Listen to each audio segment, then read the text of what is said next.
Everybody, thank you all so much for tuning into this live stream segment of Mika Says Sukasa.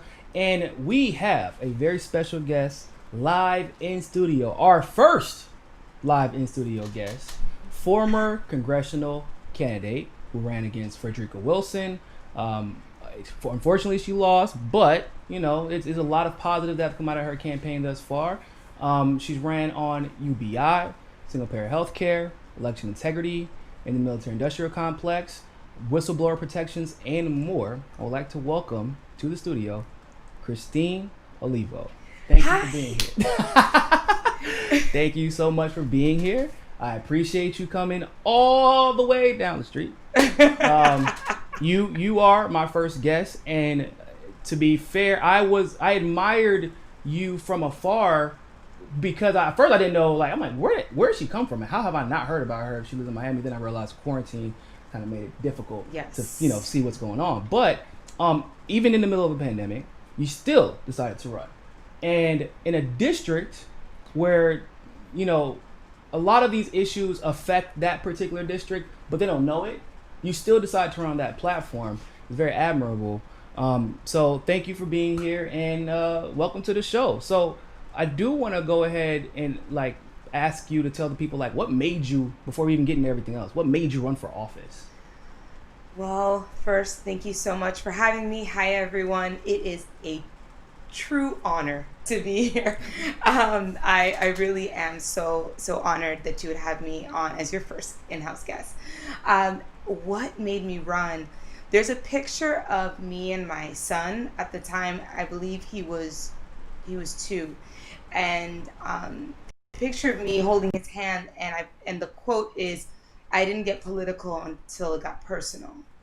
And so what made me run was looking at my children, looking at my 2 beautiful boys, and knowing that I can't leave this America to them. This is not what we are supposed to leave to our children. We need to do better.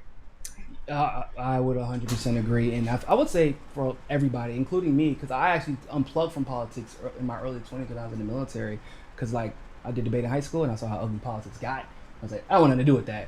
And then, it just, things got personal, and then as an adult, kind of able to process some of the stuff that my family went to and realizing, whoa, how much of this stuff was preventable? Now that I'm going back and looking at it, and, how would I be able to sleep and live with myself if I didn't try to do something about it with whatever platform I had at the time, or with whatever abilities I had at the time. And I agree with you. Once it gets personal, it's hard to look away. Yes. It's hard to be calm. I know, a lot of people have been doing a lot of tone policing lately over Medicare for All in this discussion. I think that the time for tone policing was maybe 50 years ago. Yeah. This is not the time. We're in the middle of a pandemic. Policing. Yes, exactly. Whole pandemic right now. And so now we're going to discuss several things today. We're going to talk about the small business bill that Tulsi just introduced today. We're also going to talk about the Patriot Act bill that she introduced yesterday. We're going to talk about some stuff that happened with BLM and the Joe Biden campaign. And we're also going to talk about just how a lot of our community, especially here in Miami and particularly in your neck of the woods, has affected the economies, people's lives, and really how there doesn't seem to be any end in sight. So, first story, ladies and gentlemen. Tulsi Gabbard just introduced a new bill today. And I'm kind of surprised that this bill wasn't introduced sooner. So we're going to check this out, and then we're going to ask Christine what she thinks about it. Because she actually was going to talk about this anyway. Something like this anyway. So let's check it out. As ongoing negotiations continue about the next round of COVID relief funding, I wanted to tell you about an important resolution I introduced to support our small businesses. Now, this pandemic has created incredible hardship for small businesses and Americans all across the country. Our small businesses are continuing to struggle just to survive as the economic consequences both of this crisis as well as government mandated restrictions continue. Meanwhile, you have huge corporations like Amazon, Walmart, Zoom, and others who are seeing windfall profits. These big tech corporations, these big box retailers, they're going to emerge from this crisis stronger than ever before. and they will have a greater economic advantage over the small businesses who've been forced to close. I come from a family of small business owners. I know that small businesses are the backbone of our economy, making up 99% of all American businesses, generating 44% of our gross domestic product, and employing 47% of our nation's workforce. But according to a recent survey, 1 in 4 small businesses are going to close their doors in the next 6 months if current economic conditions don't improve.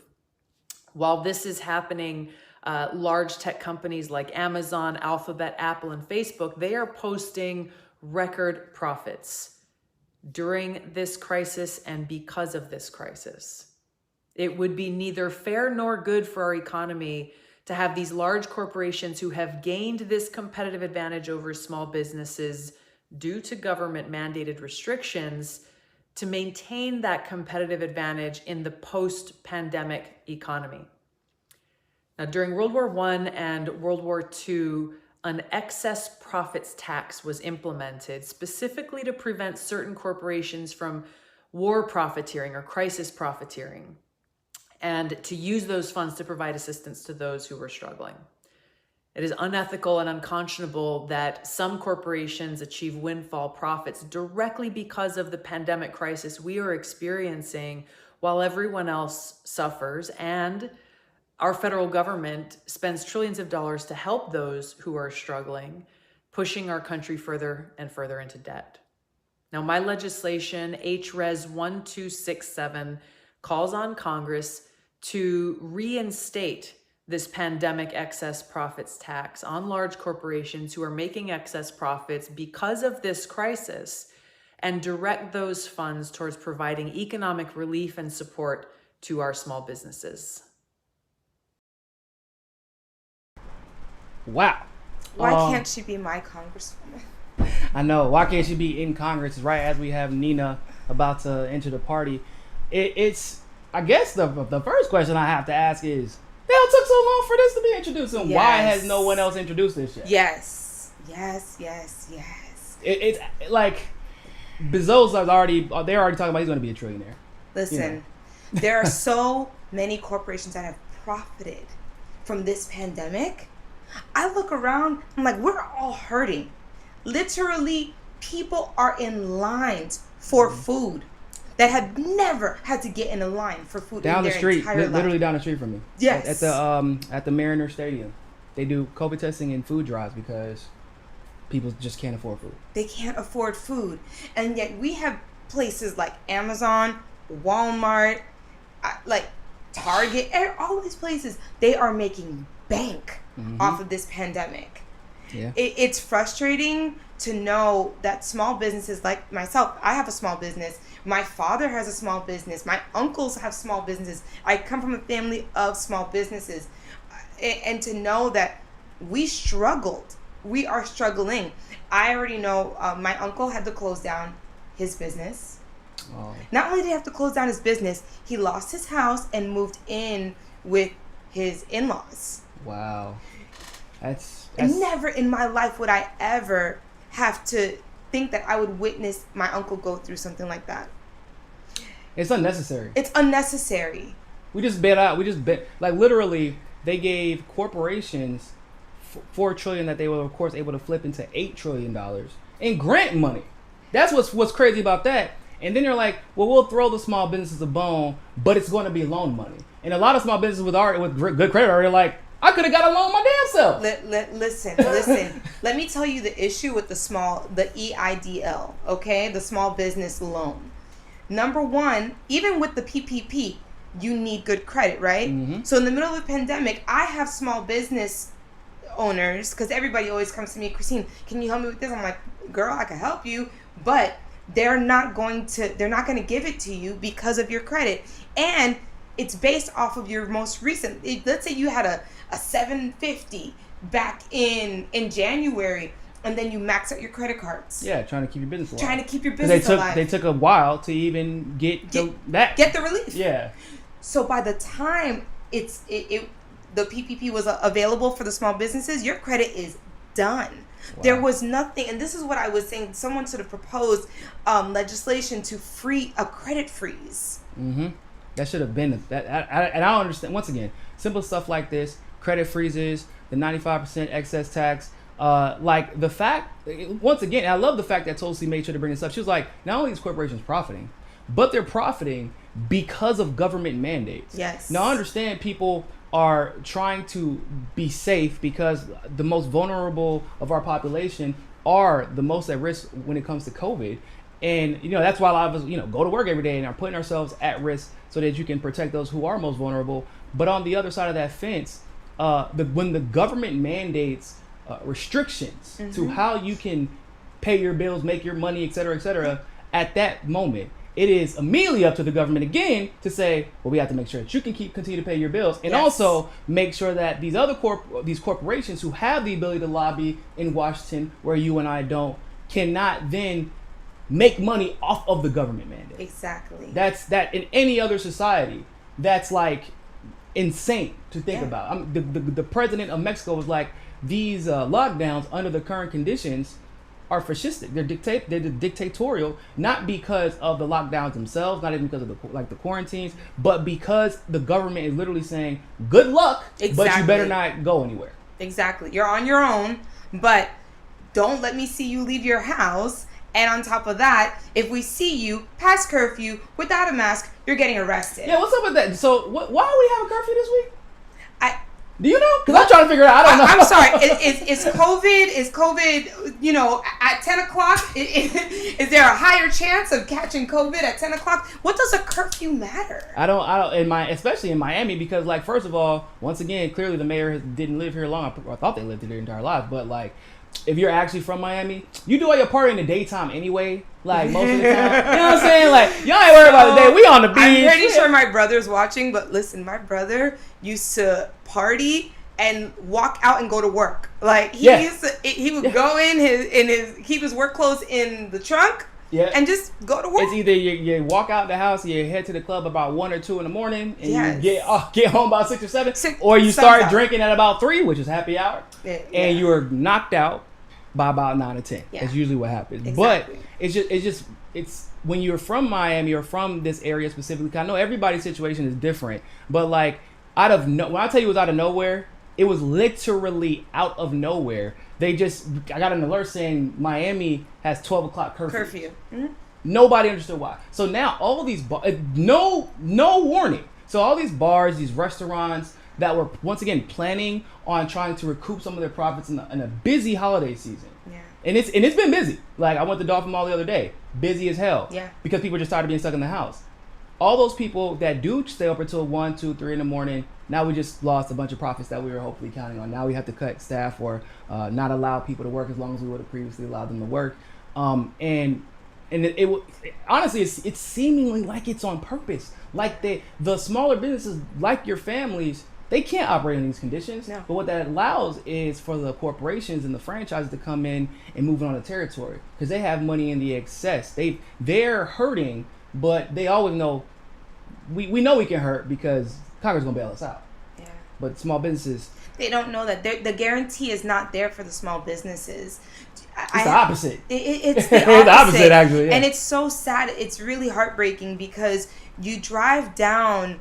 Like, I used to have a dance studio on 125th Street, right? Mm-hmm. Yeah, I drive down 125th Street now. Almost all the businesses are shutting down. Yeah, it's bad. It's getting bad. Like the small businesses here in Little Havana on 8th Street, like the restaurants are doing fine. Like the main grocery stores are doing fine, but like the ones who sell the knickknacks and sell the cigars and the ones who really kept this entire street alive for the last half century, they're closing down one by one. And like I said, it's upsetting, but I shout out to Tulsi for trying to do something about this, because not only once again is she trying to tax these businesses, these corporations, but then she's saying we need to flip that money and reinvigorate our small business industry, because like the backbone of this country has been small businesses and the working class. I want to go ahead and move on to the next topic. So in addition to this piece of legislation that she introduced today, she also introduced a piece of legislation yesterday to completely repeal the Patriot Act. I saw that. Yeah, I know. Let's check that out. In our country, there are fundamental freedoms and rights that are enshrined in our Constitution, guaranteed to every single American, among which are our right to privacy and protection of our civil liberties. Now, the Fourth Amendment of the Constitution very specifically prohibits unreasonable searches and seizures without a warrant based on probable cause. But over the last 2 decades, in part because of information revealed by Edward Snowden, we now know that there have been ongoing breaches of our civil liberties through programs that were instituted through the Patriot Act and the FISA Amendments Act, which basically allowed agencies within our government to conduct mass illegal surveillance on Americans without a warrant or probable cause. For example, Section 215 of the Patriot Act has been used for years by the NSA to collect domestic phone records of millions of law-abiding Americans, again, without any kind of probable cause. FISA Amendments Act did something similar, but it allowed for mass collection of our emails. The intelligence community has not been transparent or honest with the American people or even Congress about what they've been doing. Some of you may know when James Clapper, who was the former director of national intelligence, was asked by the US Senate in an open hearing about whether or not the government was conducting this mass surveillance, this mass collection of information on everyday Americans, he lied under oath and said no. So to address these issues, my friend and colleague Congressman Tom Massey and I introduced legislation called the Protect Our Civil Liberties Act to make sure that Congress re-examines how best to strike this balance of protecting our national security interests while also ensuring that the constitutional rights of every single American is preserved. So here's a basic summary of what our legislation would do. Number one, it would repeal the Patriot Act, again, which included those provisions allowing for the mass collection of telephone metadata on everyday Americans. Number two, it would repeal the FISA Amendments Act, which contained those provisions allowing for mass collection of our emails. Three, it would make retaliation against federal national security whistleblowers illegal, people like Edward Snowden, and it would make sure that those who engaged in this kind of retaliation would be terminated.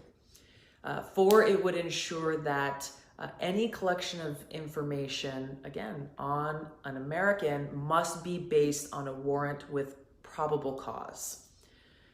Five, it would prohibit these government-mandated quote-unquote backdoors from being built into electronic devices or software that would allow the government to bypass encryption or other privacy technology built into those systems.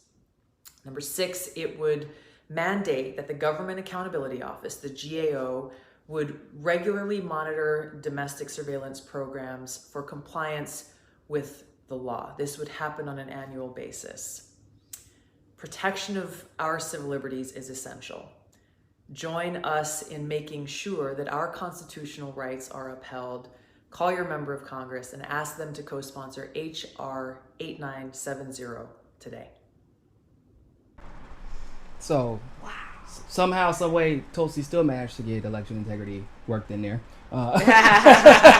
And of course, a plethora of other things, but it just, her ability to reach across the aisle and work with Thomas Massey and like talk about this bill that a lot of people, and I don't think it's coincidence, a lot of people don't realize, Biden has bragged about writing the Patriot Act.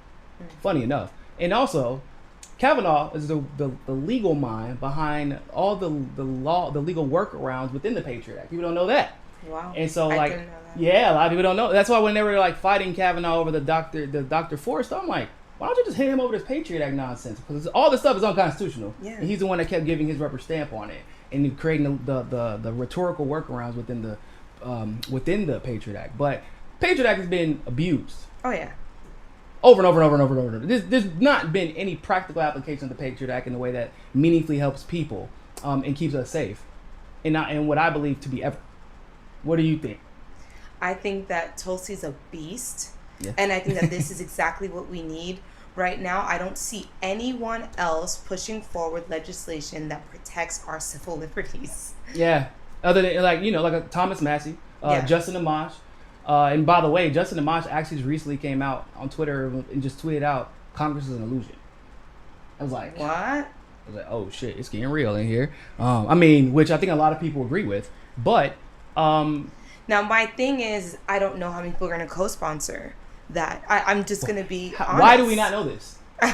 You feel me? Like, that shouldn't even be a question. Because, Yeah. you know, Edward Snowden, his revelations allowed for Congress to pass legislation because they found out the NSA was obviously using the Patriot Act to violate people's civil liberties. But, like, that was censored around the Patriot Act. Yes. Once that got released, there should have been a bill immediately then and there saying, look, we got to repeal this. And we got to get specifics. It should have happened immediately, and we shouldn't even be talking about pardoning Snowden at this moment. Yeah. Like, It should have been it should have been happened. Mm-hmm. Especially when we have people that are literally putting their lives on the line to protect American people. Yeah. That's what the whistleblower is designed for. Mm-hmm. Reality winner, Chelsea Manning, obviously Julian Assange. Yes. And there's some recent leaks that just came out that were crazy. Basically, Julian Assange actually got in touch with the State Department because he found out there was a rogue actor that used to work for WikiLeaks, although now it's being thrown around that he probably never worked for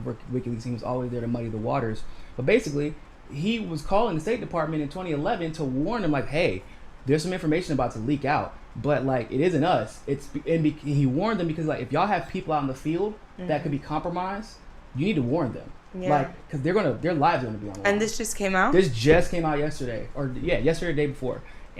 But basically, Julian Assange is such a class act that with the State Department that he vehemently despised, he still did not want to put anybody's life in danger because of a mistake that may or may not have had to do with WikiLeaks. Because when he releases information, it's always in a way that doesn't harm anyone's life or puts anyone in danger. Chelsea Manning said, that's how we knew that American journalists, were shot out the sky in Iraq. And then, of course, we were committing war crime on war crime on war crime. The NSA spying from, that we found out through Edward Snowden. Like, all these revelations, and in Vault 7, I'm not sure if you're familiar with Vault 7, but that's basically, that's a whole different rabbit hole. But basically, that was revealed by WikiLeaks, too, showing how the government can get access to our phones, they can control our car, they can, it's the and then when you marry that with the fact that Instagram got caught, they can stream while you're on their camera. Stream, not record. You're not listening to. They're already listening. We already know that everybody this Christmas, I'm sure, has figured out Amazon and Instagram listening. Alexa. Over here talking to Alexa. But Facebook's relationship with the U.S. government is so close, and obviously they own Instagram. How do we know that they're not, commandeering that infrastructure to do whatever? I'm like, is this real? Is this a real situation? Because it can't be. And what frustrates me the most is that people are not speaking out about this. Mm-hmm. We have a handful of people that are really fighting for not just whistleblower protection, but also to take them at their word, like, seriously, like, see them as heroes. Yeah, exactly. Like, we should be uplifting. Here we are putting them in prisons, torturing them when they're in the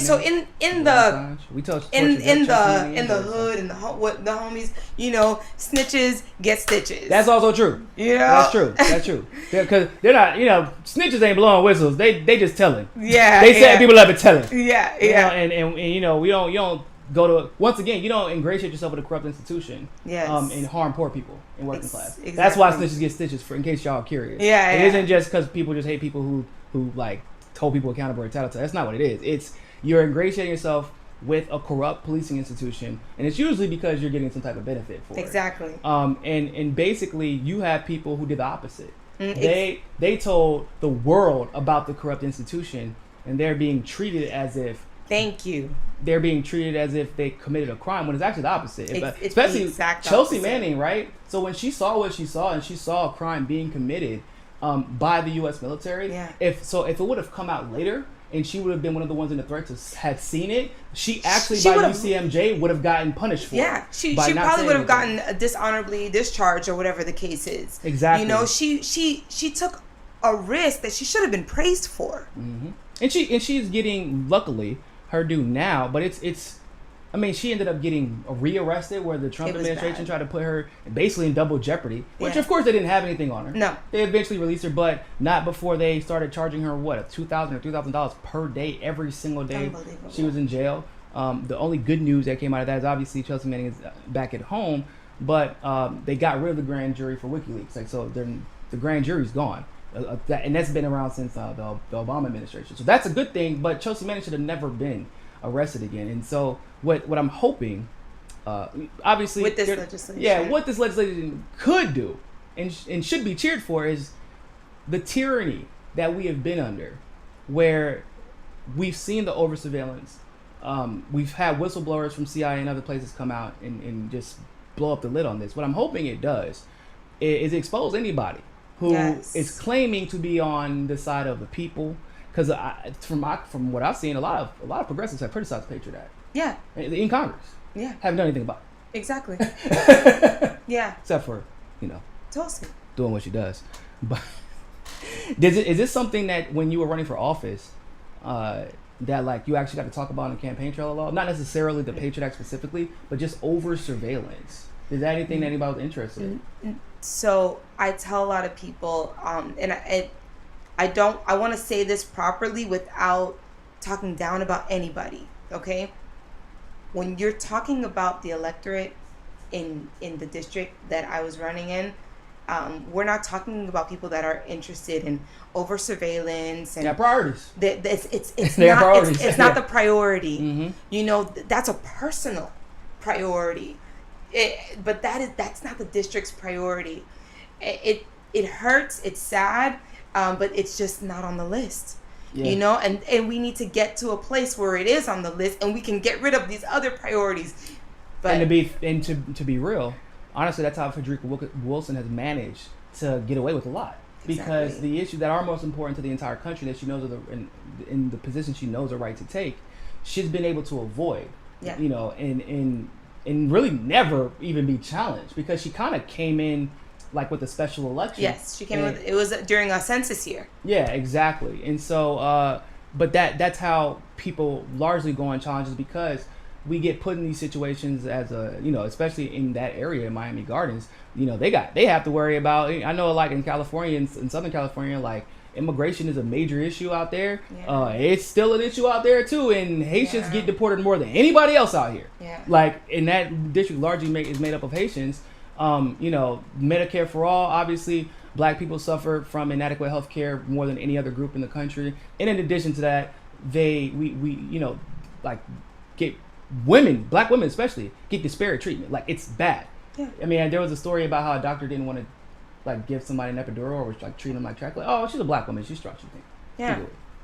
I went into preterm labor at 24 weeks and the nurse was like, you're just gonna have to deliver this baby. I said, I'm sorry, what? And my mother looked at me and said, don't listen to a word she said. You're gonna get through this pregnancy. I ended up giving birth at almost 41 weeks. Yeah. But this lady was like, already, no, you were gonna take my baby out early. You weren't even gonna try. Mm-hmm. Because people forget how how racist the healthcare system can be. But those are the type of issues that like a Miami Gardens community, Detroit, Flint, Michigan, Houston, Texas, and Atlanta. These are the type of issues that people speak to, and so that's why it's kind of hard to find that balance, right? Yes. And I always say, as if you're running for U.S. Congress, you have actually two campaigns you're running. Yes. You need to know your constituents and their issues and their priorities, but you also, because you're running for U.S. Congress, you have to know the country's priorities and the issues that are more focused and figure out a way to marry those and balance them, and hopefully educate your constituency at the same time while you're running, so that when the time comes, or maybe you don't win, maybe you do, but now when you get to Congress, they're paying attention and looking out for those issues and backing you, because those issues have now become important to them because you've educated them, which should at least partially be the job of a congressperson. So shout out to Tulsi once again for knocking that out. Yes. We're not going to hear enough about it. We're not going to hear enough about it. We should be hearing more about it. Yes. You need to tag your Congress people to co-sponsor that legislation. But of course, Congress has been kind of disappointing. Is that the nice way to say it? Yes, they're disappointing, but the power's still in the people.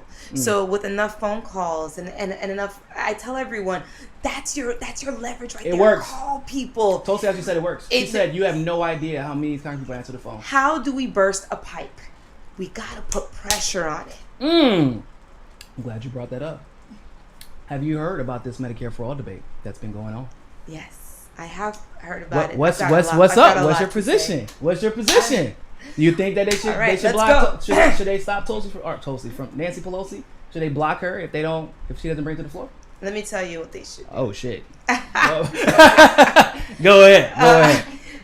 You get 2 years.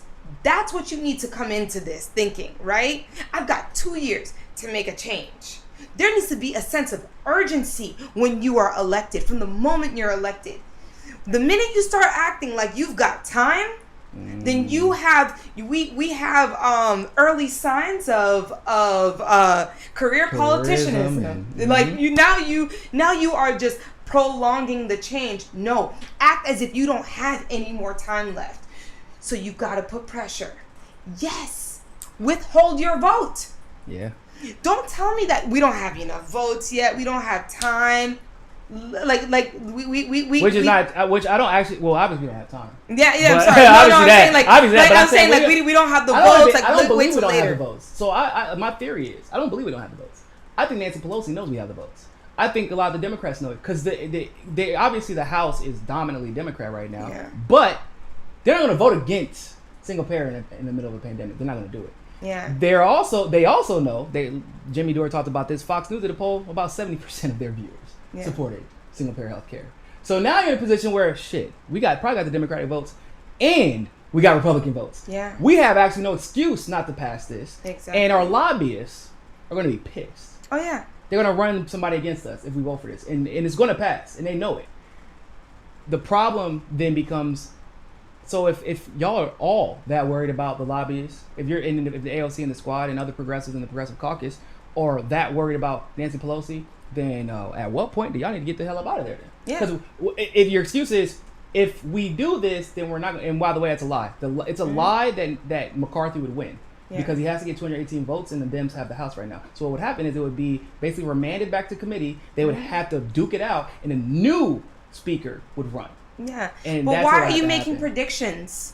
Why are you making predictions of but if we do this and that? No, just take the risk. Yeah, why not? Just take the risk. You got the like AOC is like her specifically. She is fine. I don't know if you ever seen her talent agency website. Her speaking fees are between $50,000 and $150,000. Excuse me. A speaking engagement. Yeah. Actually, her and Nancy Pelosi have almost the exact same speaking fees. Wow. Yeah, she's good. And I don't even have a problem with her getting her money. That's actually not even my issue. My issue is when you're getting your money at the expense of the American people, when you spent your whole campaign saying, we can't wait for Medicare for all. Saying we got to be bold, we got to be courageous, we got to fight. You gave us hope, and then you went in and choked. Took advantage of us. She took advantage of people. She raised $18 million in her last campaign. For her to get in front of these damn cameras and these interviews and say, well, we can't do that right now in the middle of a pandemic. Yeah.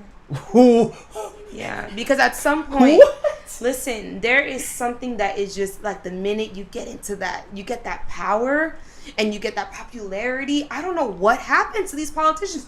You look at most of them; they didn't start out this way. Yeah, they're passionate. They're. At least we think we did it. We think they did it. Exactly. Yeah. But the minute they get in, it's a different story, and it's scary. It's like, what really happens? Who owns you? Well, when politicians get talent agents, I think that was probably like a big issue. Because she's not the only one. Like CAA and UTA have. I mean, Biden, Kamala, Cory Booker was trying to be one, but I think he is. I think he's on CAA. Basically, a lot of these politicians went to the head of CAA and UTA, went to this guy's wedding. That's how tight they are. That's why, I don't know if you noticed, but you saw this weird push from celebs, even to the point where they clearly looked uncomfortable with doing so, endorsing Biden. Yeah. Despite they had to be uncomfortable. Well, because almost the majority of them are either signed to CAA, they're signed to UTA, and these were the two talent agencies that when Tulsi dropped out of the vice chairwomanship, the DNC, they immediately said they're going to bring the hammer down on her and use all the resources available, which includes cable TV, celebrities, people on Twitter, and they started attacking because they're almost all Democrat. And so now you fast forward into right now, Biden's part of CAA. So what do you see? You see these random celebrities who have literally never had a significant opinion on politics or any, they just come out of nowhere and they're coming out and going on the news and defending Biden like they know anything about politics. Charlamagne the God's on CAA. Why do you think he's been so weird? Like, why would you support Kamala again? Yeah. Like, why would you support Biden? Why would you even entertain this man after he went on your show and said you're not black? If you don't support him? I found it weird. I'm glad that you said that because I found it really weird that he never really came out and like let him. That's the dog of the day, right? Yeah, when the dog of the day, everybody should have been like, "Whoa!" I was waiting. I was waiting for her. I was like, "Okay, he's gonna get it today." Okay, maybe today. No. He was like, "Oh, that's very disappointing." Oh no. Bro, you went harder on Kanye for saying like he wanted to be the first black, trillionaire, and but didn't actually listen to the rest of the conversation, which is why he was saying, because I want to make sure that black people and minorities actually get legitimate opportunity. That's why I want that. Like, and you pretend like Biden didn't say what he said, but once again, these same people will pretend to be offended by everything Trump does, right? Like, okay, because remember, it started out, gotta vote out Trump because he's racist. Yeah. Well, what about the segregationists that you're asking me to vote for? Well, hold on. That's not what I meant. What I meant was Trump's fascist, actually. We're okay with racism. But now it's fascism, even though Biden is definitely a civility fascist too. If you look at some of the stuff he's been engaged in, right? In the Patriot Act, 94 Crime Bill, Telecommunications Act 1996, Iraq War, Afghanistan War. I don't want my kids going to school in the racial jungle. Made that argument on the Senate floor in 1977. Like, the dude is the worst of. He's damn near the worst. Did you hear the conversation with Biden and the civil rights leaders? Yeah. Go ahead. I know you just got done watching that. How'd you feel about that? Talking about the real quick clarification. We're talking about the leaked audio, the Zoom interview where Biden just for 2 hours basically told civil rights activists to shut the hell up. Yelled at them like they were children. Yep. Okay, and said that he has done more. I'm like, hold on, am I watching Trump or am I watching Biden? That he's done more for black people. Yeah, well, say it again. Is you who and who? Like, is you watching Trump or is you watching? Don't say that. You're a black woman. You're not allowed to say that. Didn't know who I was watching. He's done more for us just by running on Charlottesville. Yeah. Charlottesville, where let me stop. Sorry. Hold up. Who did Ferguson? I'm just like out of curiosity. Who did Ferguson happen under? Out of curiosity. That was Obama. That was Obama. That was Baltimore. Right, that was Obama. That was, Flint, Michigan. Yeah. Obama did the. Yeah, he had all that time. He did a little sippy sip, so he could protect Rick Snyder, a Republican, actually, from a lawsuit. And for Biden, if y'all haven't seen that, like, it's like a 2-hour interview, and so I just don't. I don't know what part to pick out. It's really. I genuinely don't even know what part to pick out. But the part that stood out to me personally was when he said, I was the only white boy who would speak about these issues. And I'm like, y'all, listen, y'all know how me and Bernie kind of right now. We a little bit, I'm not really happy with him at the moment. But Bernie, maybe?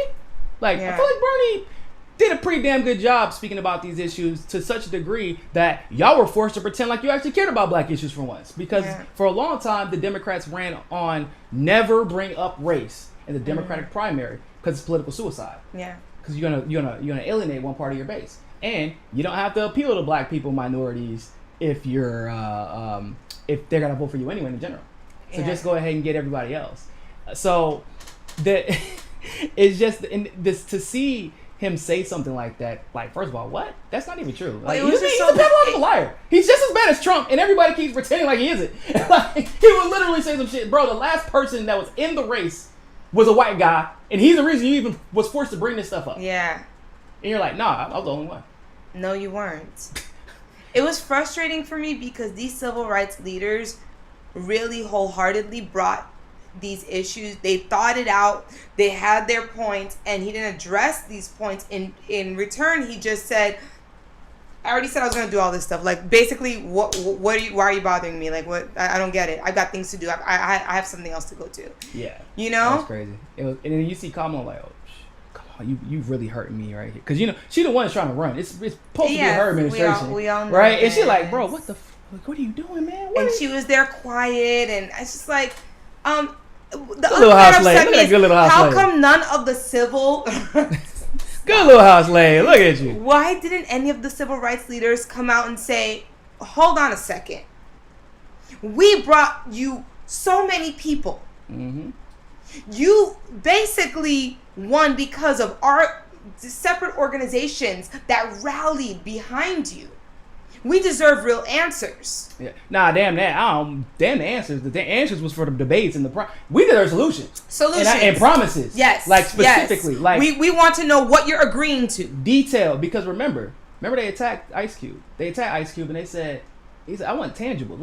We got a plan right here. And if you don't want to do that exactly, I'll help you work on your black plan. But we're not playing this game where we pretend like the Democrats or Joe Biden is better than Trump on black issues or any issues like that, regardless. Because he learned his history, and the moment that Ice Cube and others became independently minded, that was a bigger threat. They had people like Lil Wayne actually came out and like endorsed Trump, right? Yeah. Barely got talked about, which was weird because he didn't say break up the duopoly. That's that he said I'll vote for Trump this time. Ice Cube said, break up the duopoly and demand something for your energy and your vote. Whoa, now it's a bigger, and he was 100% right. And then you have these civil rights activists. Ice Cube was attacked for advocating for us. And you have these civil rights activists sat there and took the whip on their back. Took the whip on their back. Just sat there and took it. I was like, so nobody's gonna. I mean, no one needs to get ignorant, but sorry, that's like. No, I would have got no. That's not proper English. Sorry. No, we don't speak proper. But somebody should have said, "Hold on a second, Biden." Yeah. Skirt. Double back, real quick, reverse. What are you exactly saying? What are you agreeing to? Where can you sign on the dotted line?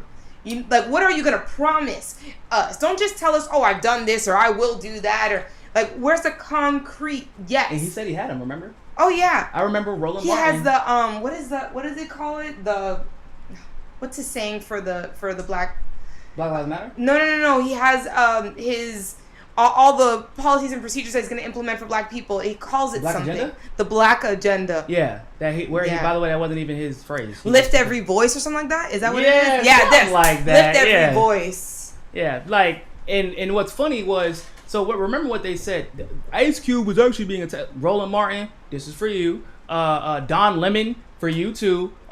Van, all y'all swore to God that actually we don't like Ice Cube or even consulting on Trump because it's not specific enough. It's not detailed enough. Okay. I should have brought the contract. Biden's is detailed, right? All the solutions are already there. Listen, I printed Ice Cube's contract out. I have it on my desk at home. It's detailed. It's like 22 pages. Yep, and they pretended like he didn't know what he was talking about. And Ice Cube is not in politics, so maybe it's harder for him to articulate certain issues off the top of his head.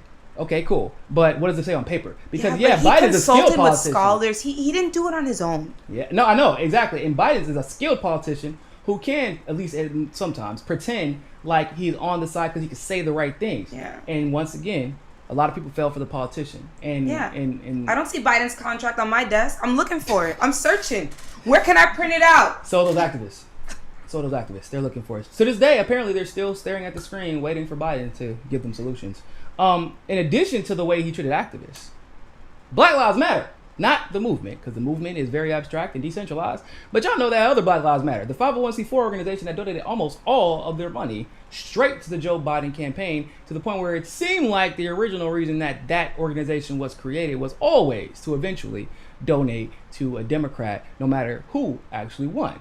Now, apparently, I don't know if y'all knew this, but Joe Biden did actually end up winning the primary, unfortunately, or the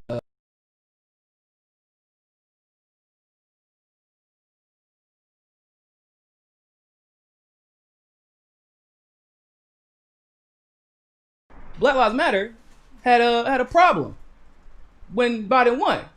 See, y'all know they might got AT&T, so I don't know. So maybe they got AT&T and Biden got AT&T. He didn't get the call, but they said the night of their victory, we sent Joe Biden and Kamala Harris a letter requesting a meeting. It has now been 32 days, and we have yet to receive a response. To set up a meeting with civil rights leaders without BLM is unacceptable.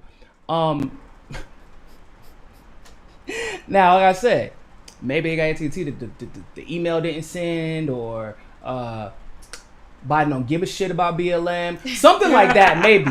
But once again, people like myself, I've been saying, like, y'all know this is what's going to happen.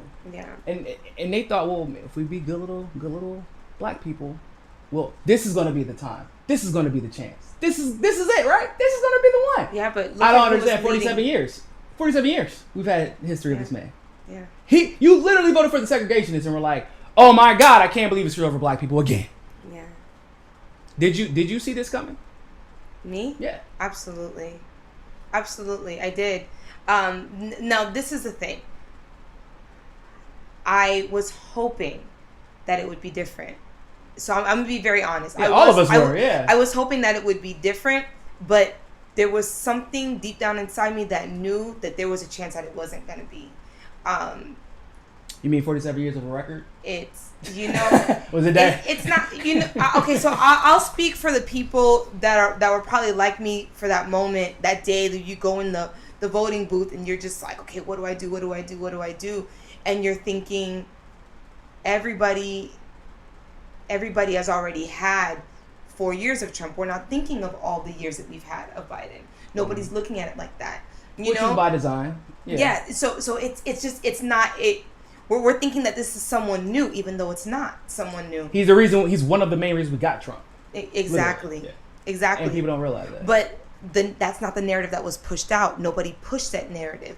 Nobody was leading the charge on that. Okay, well, yes, you. You're doing a little bit. Yeah. But out on at the precincts and stuff like that, talking to the voters, and so we're thinking, you know what? It is the lesser of two evils, right? That's what. And so when you vote for the lesser of two evils, you also know, that's why I knew deep down inside this could happen. You're still dealing with evil. That's facts, and then you have to really ask yourself, what exactly made him the lesser of two evils at that point? And I would, and this is like something like, I'm very, as a debater, I was a high school debater and a college debater, and I always scrutinize my own points because, well, I just don't like losing debates, so I always try to come up with every single argument someone can make against my arguments.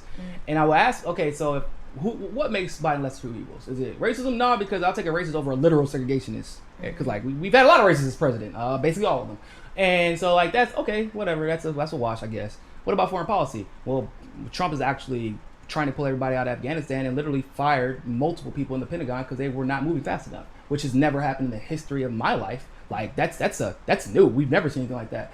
Even brought in somebody whose whole mission is to get us out of Afghanistan and Syria. What did Biden do? Biden brought Susan Rice in, who was the architect of the Rwanda genocide. And Biden himself was there when we turned Libya into a literal open market slave state. Yeah. So now I'm like, okay, now this is not looking good. Who was actually the one who helped to architect the Iraq? Oh shit, that was Biden too. Patriot Act, that was Biden too. So now we get into the, hold up, who's the lesser of two evils again? I'm confused. Yeah. And that's when I was like, I'm Gloria Larita. I'm not playing this game. Like, because when it really came down to it, I'm like, you start to remember, hold up, these are all the reasons we got Trump in the first place. We put Biden back in. Not only do we validate everybody who said a progressive could never win and beat a centrist, but in all of our policies were, nobody really wanted them. Nobody really wanted to fight for them. Like the 70%, the 80%, you know, when the polls are for our policies, they're inaccurate. But when the polls are lying about, you know, who's actually winning during the primary, oh, you got to believe them 100%. It's a fact. It's real, right? So now you delegitimize our policy, you delegitimize our candidates, and then you uplift a centrist and make our fight even harder. But then you set yourself up for a person worse than Trump 4 to 8 years down the line. And I mean, I really thought that was going to be closer with Biden and Bernie. It was. That's a different conversation for a different day. But all this election, these voting machine stuff that's being discussed now, my team and I were discussing this during the primary, and nobody wanted to hear it. So that's why we're like, y'all, we like the election machine conversation should have been had. It had nothing to do with Biden and Trump. They just happen to be the ones that are running, and nobody wanted to pay attention then, except for very few people like Tulsi and Nina, who's running for office now. But very major election fraud. Yeah, major election fraud. The exit polling was insane. Yeah. It's literally no other party in the country or another country has had election polling disparity as bad as the Democratic primary from this year and last time. I know, because how is it that in a primary, a local primary of some candidates that will remain nameless, in the district there were only 64,000 vote by mail registered, but yet the person that won the primary won by 68,000. But there is a 4,000, not even 4,000 discrepancy. You're Hold saying up, this is Miami? Yeah. I if shall remain nameless, I can't tell you where. Okay, I can't tell you that it's maybe nearby. It's so surprising that another establishment Democrat benefited from vote by mail. Oh my God! I can't believe it. But listen, so you're telling me that if there are 64,000 registered, right? So every single person turned in their vote by mail ballot, and then some, and then there was some extra ones that were just not. Turnout. That's not surprising. Interesting. Yeah, I mean, but let's check their pulse. Only candidates that like so what? So y'all gonna tell me Christine the Trump supporter too? Because she's actually, I mean, she clearly has some experience with thou shalt who not be named yet. Okay, like she clearly went through it, and this is by the way, I saw the numbers and the names. New York running for DA, same thing happened. She actually won the race. Then they were like, whoa, hold up, we just found some absentee ballots, everybody. Hold on, really quick. Oh. What a surprise. The establishment candidate, despite having 5 or 6 other candidates in the race, got basically all of them. So she barely beat you. Wow. Sorry. And yet, once again, we don't have enough people to talk about this side of the discussion. Yeah. But what's the point of every progressive policy we discuss and all these progressive candidates that we like and pushing for them if the one thing that we need to make sure that they can get in office and do anything, and also not make sure they can get in office, but hold other people accountable. Yeah. We can't do it without election integrity. Now, speaking of which, Christine has an announcement to make, everybody. She has an announcement to make. What is the special announcement that you wanted to make? The special announcement is that you could save 10% on your car insurance. No, I'm kidding. I have registered to run. I'm going for it again. You gonna do it again? Yes, go. I am going for it again. I'm already registered. I put my name in. I actually did it a few weeks ago. But I want to let everybody know the reason why I'm doing this again is because I see the corruption and I see the hurt in people's lives, like what they are going through every day. And I know that there's better. I know that you deserve better. I know it in my heart, in the fiber of my being. So why would I put myself, my family, my finances through all of this all over again? Because we cannot sit down and just say, okay, let's let the establishment just take it over and over and over again. We need people that are regular people, that have lived through it, that can fight, people that are not afraid to take a risk, people that are fearless. Mm-hmm. Nobody can own me. You can't buy me. Not now and not when I'm in office. Look, we need more people to not only, once again, run for office, but to challenge this system that has basically been protecting itself. Yeah. And it's funny that you say that because my friend Tim Canova, who ran for office twice out in Broward, basically, and it's not just him, multiple people, Tulsi and when people run for office and you're looking at things objectively and you're seeing what's happening, and obviously you kind of like ran during COVID, so a little bit different, but you get blacked out of certain events. Oh yeah. You start these people. Some people will call themselves like progressive and like, oh, let me get in your campaign to co-opt if you become popular and blow up, we want to get a piece of that, because we saw how many people started consulting firms that came from AOC's campaign of Justice Democrats. Like, they see that. But like, if you're paying attention objectively, this shit's corrupt from the inside out. It's horrible. And nobody let me tell you, I am not the same person I was 2 years ago when I registered in December of 2018 to run. And there was a moment that I was going to take my name out, because I'm looking at my mom and I said, Mom, this can't be happening right now. Nobody wants to work with me. I'm sitting in offices for hours waiting for somebody to talk to me, and then the secretary comes out and says, sorry, you're just not going to be able to get a meeting today. Yeah. With the party, with the local party. Like, you know, I'm being very careful, okay? Yeah. But you can just figure out who where I was sitting. Yeah. But you're not crazy. You're not crazy. Just trying to introduce myself. Yeah. And yet you want to put somebody that doesn't even show up to work, someone that they just got reelected, and the first bill that they're going to try to push is to honor someone.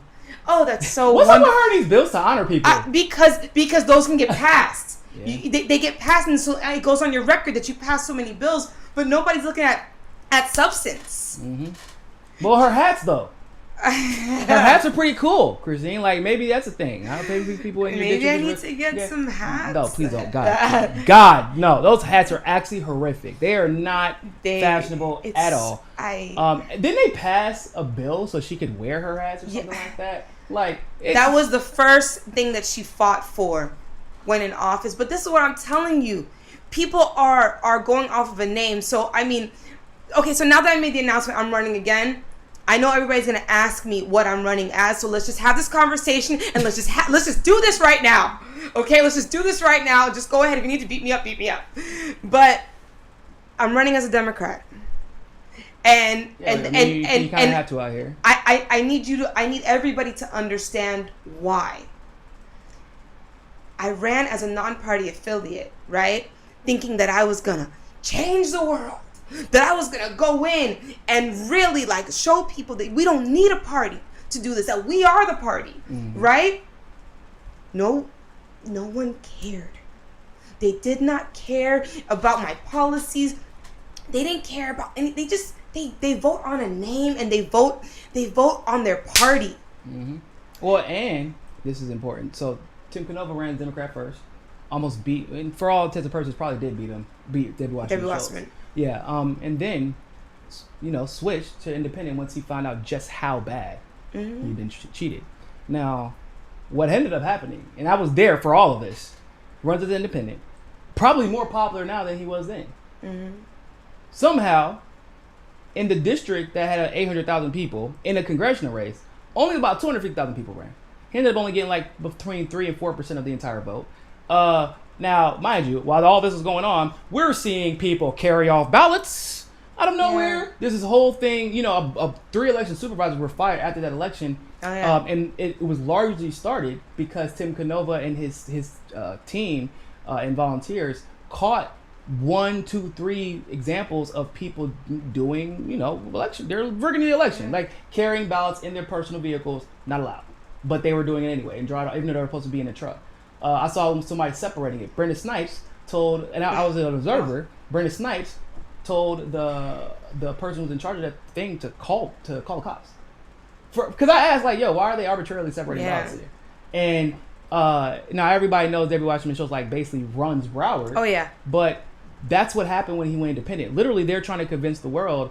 Yeah, I know that he literally almost beat Debbie Wasserman Schultz even with her cheating. Yeah. But now he only has 4% support as compared in the general election, as compared to 50% support in the primary, and more people turned out for his primary last time than in the literal general election. That's what you deal with out here in Florida in the post primary.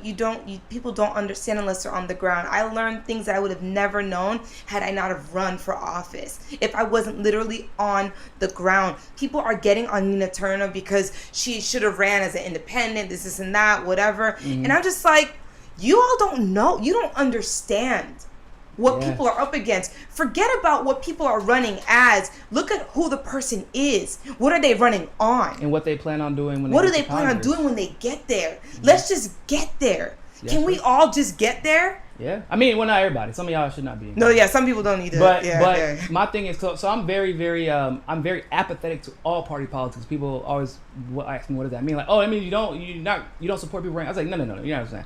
I am a mercenary, as in, I don't give a shit if you run Republican. If you support all the policies you need to run, you need to win, get there, and how you conduct yourself when you arrive in DC is how I would judge if you're a Democrat, Republican, whatever, right? And like for example, Tulsi, I know people like try to use as an insult and attack her. They're like, oh, she's a Republican. What they actually mean is, oh no, she appeals to Republicans, and she appeals to enough that many of them either support her, fought for her, or even considering switching from voting for Trump to voting for her, while she was espousing progressive policies. because she had a way to communicate with them. Obviously, Nina like can reach neoliberals because of her church background and her being a Democrat and being in good standing with the Democrats in that area. Like, she can reach conservative, older neoliberal black voters in a way that she wouldn't be able to probably if she was third party. So then, once again, that's when you take that. Appreciate you guys. I'm in Congress now. Hey, even if I have a D beside my name, and you could actually change your affiliation. You can. Yeah, people don't know that, and that's something that should probably be encouraged. But at the same time, you got to get there first, and how you conduct yourself is how you should be judged.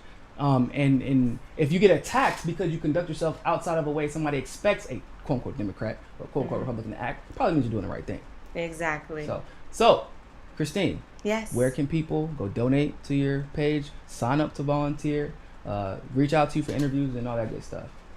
Well, you can go to www.christineforcongress.org. christineforcongress.org. You can also find me on Twitter, ChristineFOR24, Instagram and Facebook, Christine for Congress. I'm around. How the hell did you get that domain? How did you get that? That's crazy. But go follow Christine. I have them both. Someone else had ChristineForCongress.com. I just bought it. Because she lost and she like released it. I was like, bam, $10. Got it. That's dope. So I like a bargain. Go follow Christine. She has a bunch of spicy takes on Twitter. As she begins to grow, I'm telling y'all, go ahead and get on this list, this Apple stock early. I'm telling y'all, because Christine's up next. And everybody needs to go out and reach out to their favorite independent journalists and their favorite commentators and tell them to go DM and email Christine, because to be frank, I'm tired of seeing all these white progressives or neo-progressives uplifted while we claim we do all this stuff for the black community and we appreciate black women. I always say you can look at the state of independent journalism, for example, by the measurement of how many black women are here, and there are none, basically, except for Glory, who just joined the show, but like there's almost none in this particular space. And the fact that I didn't know about Christine when I'm living down the street from her, like I said, pandemic and things like that, partly to blame, but also I'm at least plugged in enough to the deep progressive community here, and they didn't know that she was running. And that's the independent community who are supposed to uplift these candidates and these policies and these activists is partly to blame. And so if we're going to uplift the AOCs, which she had no problem getting interviews, and some of the other progressives or quote unquote progressives, it shouldn't take somebody being attached to a Bernie Sanders, being attached to an Andrew Yang or a Mary Williamson or even Tulsi. It shouldn't take somebody being attached to any of them for their policies to be recognized, when Christine is great on every single issue. There's no shortcomings. I know, I've been talking to her. I've been following her Twitter. I follow her Twitter a lot before she even came on the show. And I'm like, there's no how. How could she go without being invited on one of these major progressive shows that conduct these interviews? And I mean, to be frank, I've seen this show. I know how it ends, and I understand exactly how. That's inexcusable. If we want representation from diverse backgrounds, because Christina is a black woman, but she's also a small business owner and has that. Also Haitian, also South Floridian, which is a whole different thing. That's we did a little bit different in Florida. This is what we need in Congress, and this is who we need to uplift as activists, not just people running for Congress. So thank you, Christine. You just made me so emotional right now. Like, I know it's an emotional time. But I just want to say to that point really quickly, and then I know we need to wrap up, but it's hard being a regular person. I don't have a platform. It's hard staying awake at night knowing that all you want to do is fight for people. Ever since I was a little girl, I remember I'm a Christian girl. I was youth director in North Miami for 6 years, but I would look up at God and I would say, God, I would drop anything if I can go and serve people. And I would pray, like, give me a way to do it. And this is it. This was like before I decided to run the first time, I prayed and I fasted so that I knew that this is what God wanted me to do. All I care about, my friends like, Jesus Christ was a socialist. Don't play. He was. All I care about is serving people. And thank you for that, because it's not easy to do that when you don't have a platform. When you're just a regular mom that says, "Oh, you know what? I want to fight for people. Let's just go do this." But, so thank you. And to be frank, I've seen, white women will come up and say the same thing as you. Oh my God! She's such a hero. God, I wish somebody would speak to black issues like this white woman did. She's risking everything. Black person will say the same thing. That in crickets. I still remember the whole Mike Bloomberg situation where I saw all the white progressives saying all these witty retorts on Twitter. None of them were inviting no black people on to talk about stuff though. When the stop and frisk and all that good stuff. I didn't see them inviting black women on to talk about how they felt about what happened with Anita Hill and how Joe Biden and them treated her. Right. So it's not a coincidence, and there are a lot of shows out there now who are beginning to see this stuff, and they're beginning to uplift minority voices and specifically women, and we need more of it. We do need more of it. I'm very proud to say that as far as the independent journalism community is concerned, like my network, especially Pause and Fury at the Convo Couch, they've had more black people on than anybody else, and this has been consistent. And it's when they said, I was like, "Wow, y'all sure?" And I was like, "Shit, y'all have. Why? How is this even possible? If our issues are always somehow at the center of every conversation, why the hell? Oh, well, you already got to be famous because we don't want you to have your platform unless you already have a platform that we can use." Yeah, that's what ends up happening. So we need to uplift voices more so. Like Christine, like Glory, shout out to Glory if she's in the comments section, like Nina and others, because those experiences, they can't be replicated, or somebody could try to articulate them, but you can't know until you know and you've been through it. And those experiences are very valuable, not only on Capitol Hill, but just as a voice, and and being able to tell your story to hundreds of thousands, if not millions of people. So thank you very much for being here for my first guest. It was an absolute honor. For everybody else, thank you all so much for tuning into this live stream segment of Mi Casa es Su Casa. Go ahead and go follow Christine on Twitter, but always remember, more than anything else, find your balance. Peace.